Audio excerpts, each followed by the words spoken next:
welcome in the science session as we are going to see our fourth part of the current chapter, that is nothing but the nutrition in animals. In the previous lecture we have discussed about the various functions of the various organs, also types of teeth. जो digestive system में involve जो organs है उनके functions हमने पढ़े हैं, फिर types of teeth पढ़े हैं, टीथ के जो अलग अलग टाइप्स हैं उनके क्या क्या फंक्शन है और एज वेल एज उनके क्या क्या स्ट्रक्चर है, ये सब हमने प्रीवियस लेक्चर्स में प्रीवियस वीडियोस में देखा है. Today we are going to see the processes, life processes in the human body or in the, I can't say human body, just say animals. animals में digestion, ingestion, ये सब जो processes होती है life processes, ये हम आज पढ़ने वाले हैं. फर्स्ट ऑफ ऑल देखो, हमने इंजेशन लास्ट के लेसन में इंजेशन क्या प्रोसेस होती है, डाइजेशन क्या होती है देखा था. लार्ज इंटेस्टाइन का जब हमने फंक्शन पढ़ा तो वहां पे हमने इंजेशन भी पढ़ा था. हमारा बाकी है एब्सॉर्प्शन एंड एसिमिलेशन, इसके बारे में आज के लेक्चर में हम डिटेल में पढ़ने वाले हैं.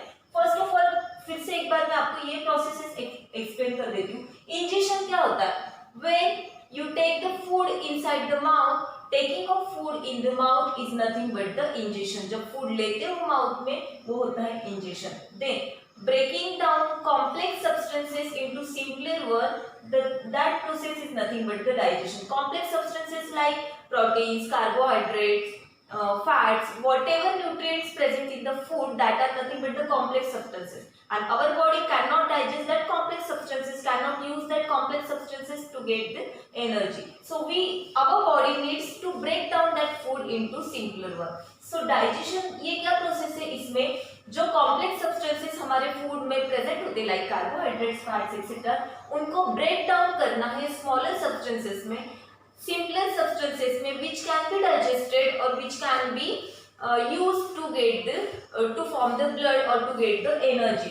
सो उसमें जो कन्वर्जन होता है सिंपलर सब्सटेंसेस में, कौन सी प्रोसेस करती है? Nothing but the digestion. उसके बाद इंजेशन भी हमने देखा था जब हमने लार्ज इंटेस्टाइन का फंक्शन देखा था. लार्ज इंटेस्टाइन क्या करती है? डाइजेस्टेड फूड को सेपरेट करती है, और जो अनडाइजेस्टेड फूड है, डाइजेस्टेड फूड से वाटर वगैरह वो एब्सॉर्ब करती है लार्ज इंटेस्टाइन. और उसके बाद इजेशन होता है. Egestion means what? Removal of undigested food out of the body is nothing but the egestion. Waste food material जिसे हम बोल सकते हैं, या फिर जो अनडाइजेस्टेड फूड है, जो डाइजेशन प्रोसेस में जो फूड डाइजेस्ट नहीं हुआ है बॉडी के द्वारा, जो यूज नहीं हुआ है, जिसे बॉडी के बाहर थ्रो किया जाता है, वो क्या होता है? That process is nothing but the egestion. So absorption, आज हम देखेंगे एब्सॉर्प्शन क्या होता है, एसिमिलेशन क्या होता है. Okay, so absorption, as we have seen, the inner walls of the small intestine have the structure like finger like projections present होते हैं small intestine में. तो that is nothing but the villi. जैसे मैंने आपको फिगर में last lecture में show किया था पूरा कि villi क्या होता है, लार्ज स्मॉल इंटेस्टाइन के इनसाइड फिंगर लाइक ऐसे कुछ स्ट्रक्चर होते हैं. सो इसे क्या बोलते हैं? villi. ये जो स्ट्रक्चर होते हैं, it is present inside the small intestine. These villi are richly supplied with the blood vessels. और इनके अंदर क्या होती है? blood vessels होती है. blood vessels का क्या function है? to carry the blood. All the simple substances that are obtained from the food pass into the blood present in these blood vessels.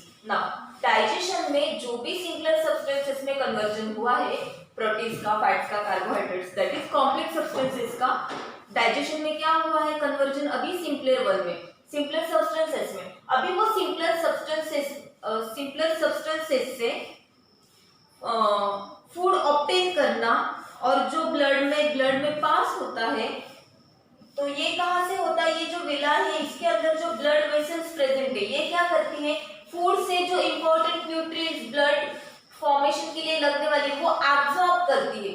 So this process of absorbing important nutrients from the food in the blood vessels present in the villi is nothing but the absorption. Absorption, absorb word से आता है ना, absorb करना. क्या absorb करना है? Important nutrients. क्यों absorb करना है? To form the food. कहाँ पे कौन एब्सॉर्ब करेगा? Blood vessel. कहाँ पे प्रेजेंट रहेंगी ब्लड वेसल्स? विलाई में. और ये सब क्वेश्चंस क्या क्या करना है? कौन करेगा, क्यों करेगा और कहाँ पे करेगा, ये सब क्वेश्चन का अगर आप आंसर अच्छे से एक सेंटेंस में फॉर्म कर लेते हो, so that is nothing but the definition of the process absorption. Absorbing important nutrients from the food to make blood in the blood vessels present in the villi is nothing but the absorption. ये हो गई definition absorption की. Now we will see assimilation. Assimilation क्या होता है?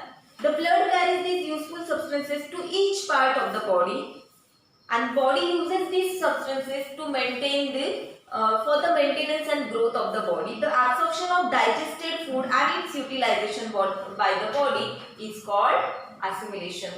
And absorption तो हो गया कि digested food का digested food से nutrients obtain करना, वो तो था blood formation के लिए. ये हो गया absorption. Assimilation क्या? जो nutrients जो digested food आया है, जो blood vessels के थ्रू आउट दी बॉडी जो सर्कुलेट हो रहा है, वो डाइजेस्टेड फूड जो है उसका यूटिलाइजेशन, मतलब कि उसको सही तरीके से यूज करना, ये कौन करेगा? एसिमिलेशन. यूज क्यों करेगा? उससे कुछ काम करवाते हैं क्या हम? वो क्या क्यों यूज करेंगे? To obtain the important nutrients from the blood formation और to get the energy from the food. अभी हमें परफॉर्म वेरियस टास्क जब हमारी बॉडी परफॉर्म करती है तो उसके लिए हमें क्या चाहिए? एनर्जी चाहिए. एनर्जी कहाँ से आएगी? फूड से. बट ऐसे नहीं ना फूड लिया कि एनर्जी बन गई, नहीं. वहीं पे वहां पे भी तो इतनी सारी प्रोसेसेस से गो थ्रू करना पड़ता है फूड को, तब जाके एसिमिलेशन यहाँ से हमें एनर्जी मिलती है. और उसके बाद डाइजेशन, यानी कि जो अनडाइजेस्टेड फूड होता है वो तो ऑलरेडी थ्रू आउट किया जाता है through the body, out of the body, that is nothing but the digestion. So this all the things we have discussed about the animals. ये लाइफ प्रोसेसेस की animals की. अभी रूमिनेंट्स जो होते हैं like digestion in grass eating animal. Next हमारा topic है